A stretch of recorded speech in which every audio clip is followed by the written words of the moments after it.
കണ്ണൂർ കോർപ്പറേഷനിലെ ആയിക്കര ഉപ്പാലവളപ്പിൽ നിരവധി കുടുംബങ്ങൾക്ക് ഡിഫൻസിന്റെ കുടിയൊഴിപ്പിക്കൽ നോട്ടീസ്. ഡിഫൻസ് ലാൻഡ് എന്ന് സൂചിപ്പിച്ചാണ് നോട്ടീസ് നൽകിയത്. ഡിസംബർ 31-നകം കുടിയൊഴിയാനാണ് നോട്ടീസ്. നോട്ടീസ് ലഭിച്ചവരെ മേയർ മുസ്ലിം മഠത്തിൽ സന്ദർശിച്ചു.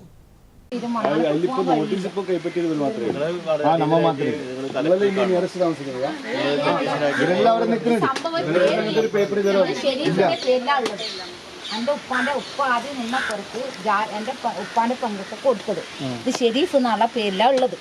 അപ്പൊ ഈ പേരുള്ളതെന്ന് വെച്ചാൽ ഇവരിപ്പോ കയറി ഇന്ന് സബ്രിന്ദാത്ത വന്നപ്പോൾ മലയാളം ഇവർ നാളെ ഇന്നലെ പറഞ്ഞ് വായിച്ചു തരാന്ന് പറഞ്ഞു. സബ്രിന്ദാത്ത ഇന്ന് വായിച്ചെന്ന സംഭവം. അപ്പൊ നിങ്ങൾ അനധികൃത ഭൂമി കൈകാര്യം ചെയ്യും. ഒരു സാധനം ഈ മിലിറ്ററിക്കാർ ചെയ്യാത്തടത്ത് ശൗചാലയം ചെയ്യണം മറ്റേ ചെയ്യണം എല്ലാം പറയുന്നില്ലേ, ഒരു കാര്യം ഇവിടെ നടത്തുന്നില്ല. ഈ പറഞ്ഞ ഈ ബീനന്റെ കാര്യത്തിൽ എത്ര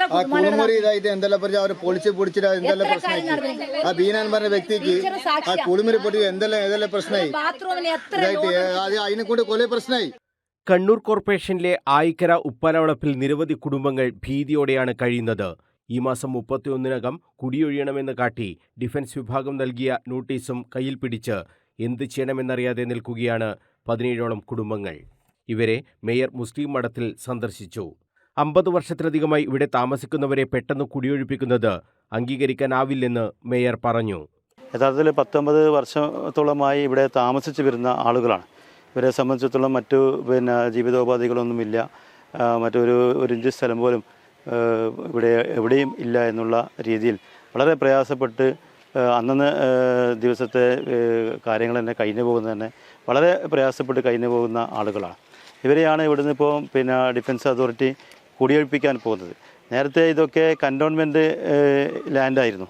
അപ്പോൾ കൻ്റോൺമെൻറ്റ് ലൈനുമായി ബന്ധപ്പെട്ട് കോർപ്പറേഷൻ ലൈനുമായി ബന്ധപ്പെട്ട് ഇവർ ഇത്തരം പ്രദേശങ്ങളൊക്കെ കൻ്റോൺമെൻറ്റ് കോർപ്പറേഷന് കൈമാറേണ്ടി വരുന്ന ഒരുവിധം സ്ഥലങ്ങളൊക്കെ ഡിഫൻസ് ലാൻഡാക്കി മാറ്റുകയും ആ രീതിയിൽ ആളുകളെ കുടിയൊഴിപ്പിക്കുന്ന ഒരു നടപടിക്രമങ്ങളുമായിട്ടാണ് ഇവിടെ ഡിഫൻസ് അതോറിറ്റി മുന്നോട്ട് പോകുന്നത്. ഇവരെ പുനരധിവസിപ്പിക്കാൻ ആവശ്യമായ നടപടികൾ എല്ലാ ഭാഗത്തു നിന്നും കോർപ്പറേഷൻ്റെ ഭാഗത്തു നിന്നും സർക്കാരിൻ്റെ ഭാഗത്തു നിന്നൊക്കെ ഉണ്ടായപ്പോൾ അത്തരം കാര്യങ്ങളൊക്കെ അവഗണിക്കുന്ന രീതിയിൽ ആണ് ബന്ധപ്പെട്ട ഡിഫൻസിൻ്റെ അതോറിറ്റികൾ ഇവിടെ കൈകാര്യം ചെയ്തു വരുന്നത്. ഒരു മനുഷ്യത്വപരമായ നിലപാട് ഇവരുടെ ഭാഗത്തു നിന്ന് ഇല്ല എന്നുള്ളതാണ്. നേരത്തെയും ഡിഫൻസിൻ്റെ നോട്ടീസ് കുടുംബങ്ങൾക്ക് ലഭിച്ചിരുന്നു. ഇവരെ പുനരധിവസിപ്പിക്കാൻ ഫ്ളാറ്റ് സമുച്ചയത്തിന് പദ്ധതിയും തയ്യാറാക്കി. എന്നാൽ ഡിഫൻസ് ലാൻഡ് എന്ന് പറഞ്ഞ് വഴി കിട്ടാത്തത് ഈ പദ്ധതിയും പാതി വഴിയിലാക്കിയെന്ന് കൗൺസിലർ സാബിറ ടീച്ചർ.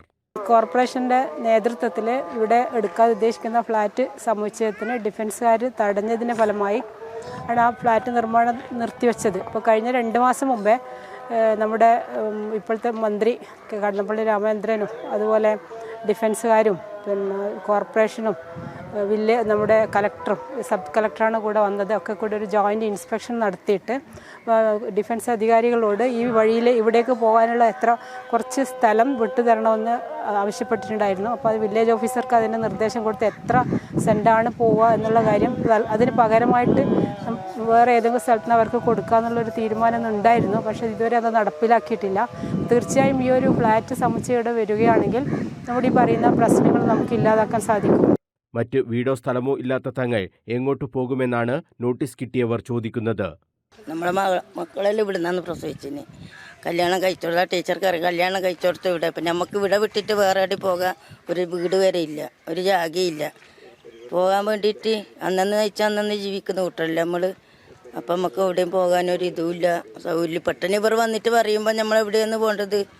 അതൊരു വിഷമമില്ലോ. എന്തെങ്കിലും ഒരു വീട് എന്തെങ്കിലും ഇവർക്ക് സൗകര്യം ചെയ്ത് കൊടുക്കണ്ടേ? ഇനി പെട്ടെന്ന് ഇവർ വന്നിട്ട് ഇറക്കും വീട്ടുകൾ എവിടെയാണ് പോകണ്ടേ? അതൊന്ന് ചിന്തിക്കണ്ടേ? ഈ 31-ാം തീയതിയെല്ലാം ഇറങ്ങി കൊടുക്കുന്ന ഈ കുട്ടികളെല്ലാം കൊണ്ട് എവിടെയാണ് ഇറങ്ങണ്ടേ?